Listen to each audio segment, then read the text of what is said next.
My friends, good morning. Do we have any visitors this morning? On this cold morning? Nobody? Okay. If you would open the scripture to the gospel today, please. 1080, second page.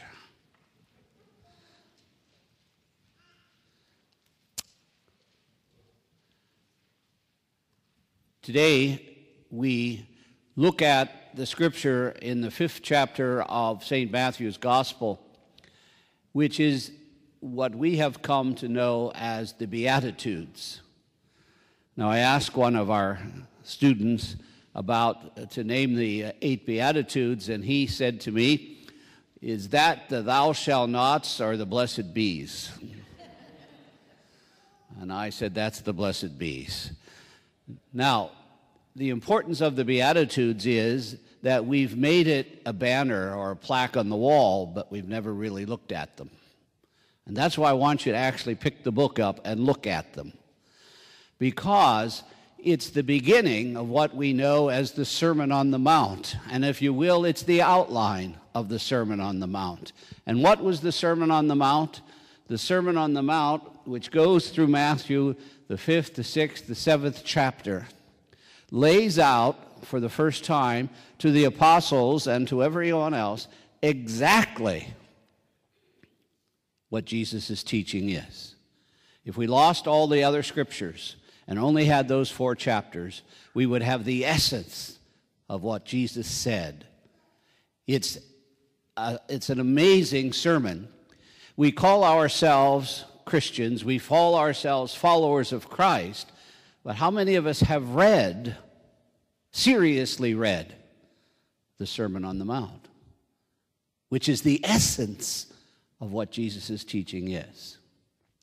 And so I'm challenging you over the next few weeks to read the Sermon on the Mount. You can't be a Christian if you haven't read it, because it's the essence. And it starts today with the Beatitudes, which in a sense is an outline, a table of contents for what is to follow.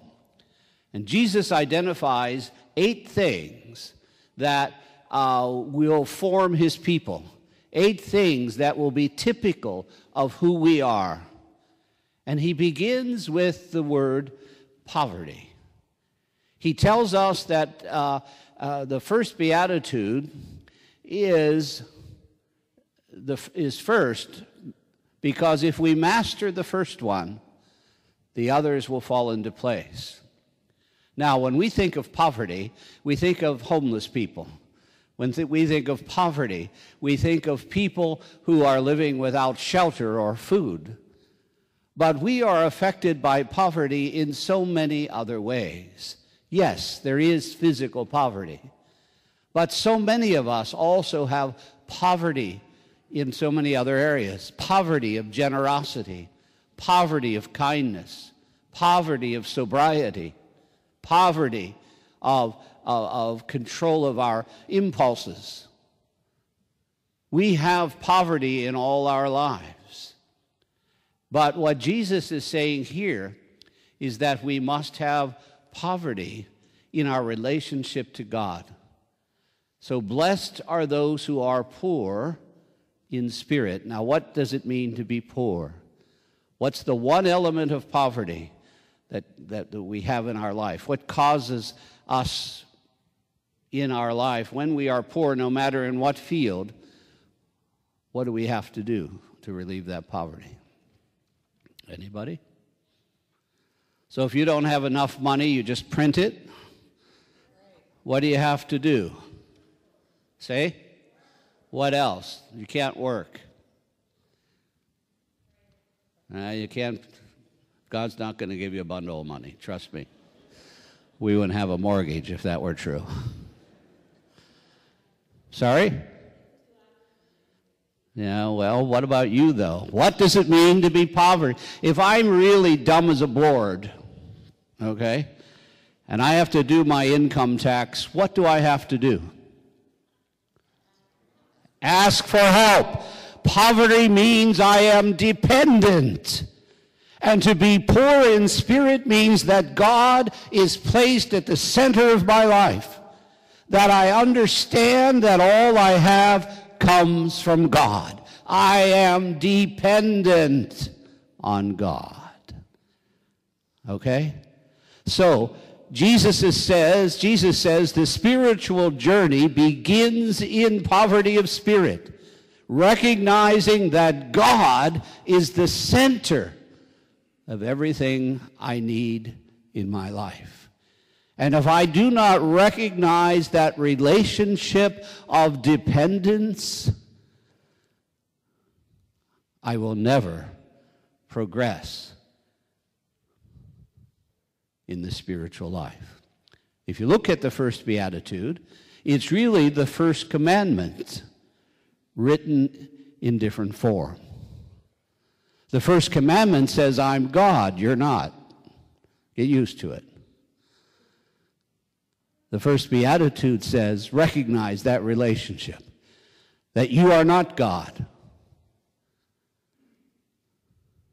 And if we recognize poverty in spirit,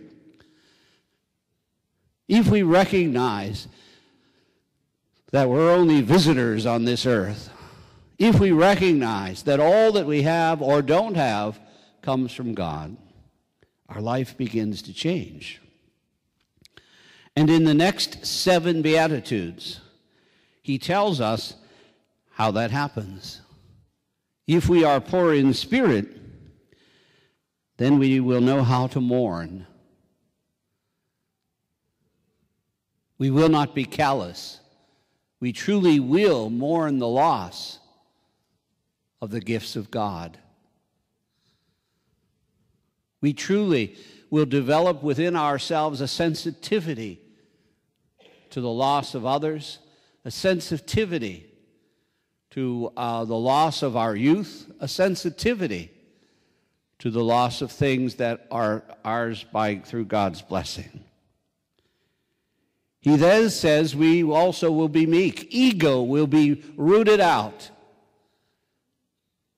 If we put God at the center, ego goes by the wayside. Oh, we're filled with ego. You know, we can do it. We don't need help.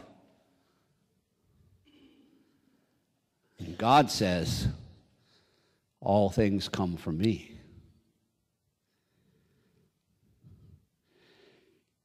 He said that, note the words, blessed are those who hunger and thirst for righteousness. What does it mean to hunger and thirst?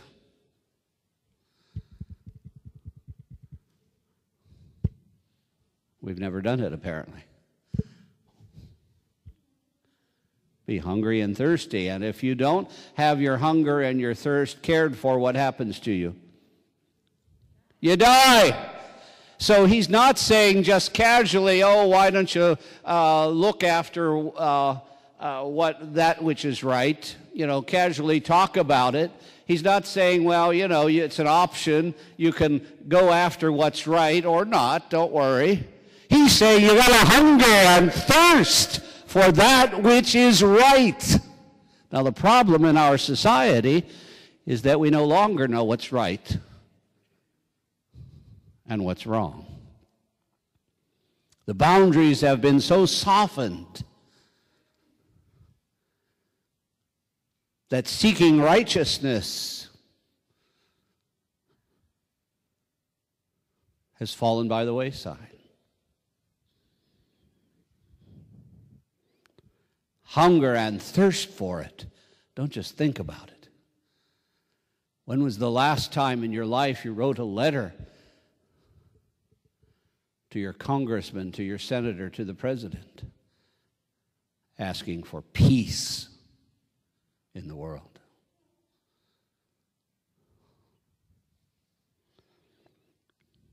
Then he says, you will be merciful, which means when I'm merciful, I don't have to believe that I'm God, so I can freely give.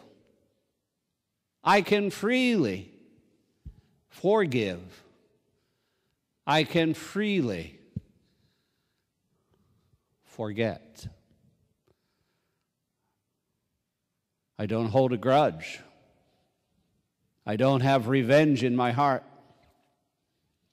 I don't sue because I fell on my keister in the parking lot.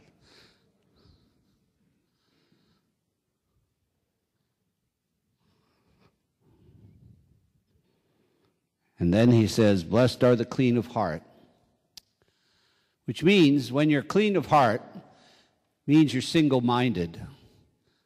That I only have one thing to do, I follow God. And if I follow God, that puts aside all other temptation. That puts aside all other routes that I might take, and I follow only God in my life. I'm just absolutely fascinated when I see interviews of young people and they say, well, what do you want to do when you go to college? Make lots of money. I don't hear people saying, I want to make a difference. I want to serve. I want to relieve poverty. I want to bring peace. I don't hear them saying that. I want to make lots of money. What have we done to our children? And lastly, he says, blessed are the peacemakers.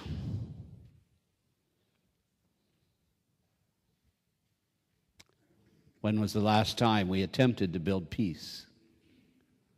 Or do we run away from conflict? Do we hold grudges? Do we remember everything that people have done that have hurt us? It's time to be makers of peace. And then he said, blessed are they who are persecuted for the sake of that which is right, for righteousness. People aren't going to like us if we follow these rules. Some people they're going to object. And they objected to Jesus, and they killed him because of it. If you think of the major peacemakers in the world, those who refused violence in our history, Mahatma Gandhi, what happened to him? He was shot. Martin Luther King, who refused violence, was shot. Because people cannot and have not followed the Beatitudes.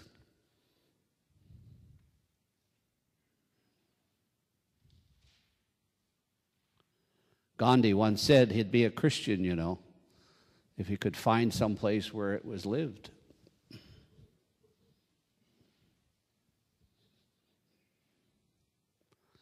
The Sermon on the Mount is who we are or who we're supposed to be. Don't leave here today until you've committed yourself to reading those 4 chapters of Matthew and poring over them. For they're about your salvation and my salvation. They are, in fact, the essence of what Jesus said to us. 5, 6, 7th chapter of Matthew. Learn firsthand what Jesus has said to us. Blessed are the poor in spirit, for theirs is the kingdom of heaven. Be at peace.